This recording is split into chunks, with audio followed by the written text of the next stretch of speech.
Okay, இந்த question பாருங்கள். A shopkeeper earns 50% profit when he gives discount 1500.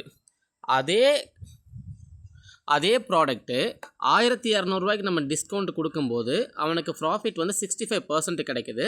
அப்போது அவனுக்கு 90% ப்ராஃபிட் கிடைக்கணும்னா அவன் எவ்வளோ டிஸ்கவுண்ட் கொடுக்கணும், அதுதான் என்னுடைய கொஷின்.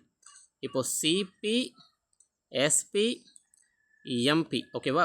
இப்போது ஃபஸ்ட்டு நம்ம மார்க்கெட் ப்ரைஸ்லேருந்து எவ்வளோ கொடுக்குறோம் டிஸ்கவுண்ட்டு? 1500. அப்படி கொடுக்கறதுனால எனக்கு ப்ராஃபிட் எவ்வளோ? எனக்கு 50%, ஓகேவா? அப்போது 100 எக்ஸாக இருந்தால் இது எனக்கு 150 எக்ஸாக இருக்கும். அடுத்து எனக்கு ப்ராஃபிட் வந்து 65%, அப்போ எனக்கு 165 எக்ஸ் தான் என்னுடைய இன்னொரு செல்லிங் ப்ரைஸு. இப்போது என்னுடைய டிஸ்கவுண்ட் எவ்வளோன்னு பார்த்தீங்கன்னா 1200 மார்க்கெட் ப்ரைஸ்லேருந்து. அப்போது இந்த ரெண்டு டிஸ்கவுண்ட்டுக்கு உள்ள வேல்யூ எவ்வளோ? நமக்கு 300. அதாவது இந்த டிஃப்ரென்ஸ் 15% ஆஃப் எக்ஸ் தான். 15% ஆஃப் எக்ஸ் தான் நமக்கு 300. அப்படின்னா 100 எக்ஸோடைய வேல்யூ நமக்கு எவ்வளோ கிடைக்கும்? 2000 கிடைக்கும். இந்த 2000 தான் என்னுடைய சிபி. அப்போது 2000 சிபி. இப்போது மார்க்கெட் ப்ரைஸ் எவ்வளோன்றது நம்ம ஃபைன் பண்ணணும், ஓகேவா? இப்போது 2000 சிபியா? அப்போ எனக்கு 50% ப்ராஃபிட்னா எனக்கு எவ்வளோ? 50னா எனக்கு 3000. அப்போ மார்க்கெட் ப்ரைஸ் எவ்வளோ? 3000.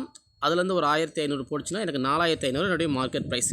இப்போது எனக்கு 90% ப்ராஃபிட் வேணும். அப்போது 2000ல் 90% ப்ராஃபிட்னா எனக்கு 1800. இப்போ என்னுடைய நியூ செல்லிங் ப்ரைஸ் 3800. 4500ங்கிறது என்னுடைய மார்க்கெட் ப்ரைஸ். அப்போ எவ்வளோ டிஸ்கவுண்ட் கொடுக்குறோம்? -700. அப்போ 700 தான் இந்த கொஷினுக்கான ஆன்சர், ஓகேவா? இந்த வீடியோ உங்களுக்கு பிடிச்சிருந்ததுன்னா வீடியோ மறக்காமல் லைக் பண்ணுங்கள், ஷேர் பண்ணுங்கள். அண்ட் ப்ரிஷ்யூ மேத்ஸை மறக்காமல் சப்ஸ்கிரைப் பண்ணிக்கோங்க. அப்போ தான் இந்த மாதிரி ஷார்ட்ஸ் வீடியோ நீங்கள் உங்களால் ரெகுலராக பார்க்க முடியும். நன்றிகள் பல.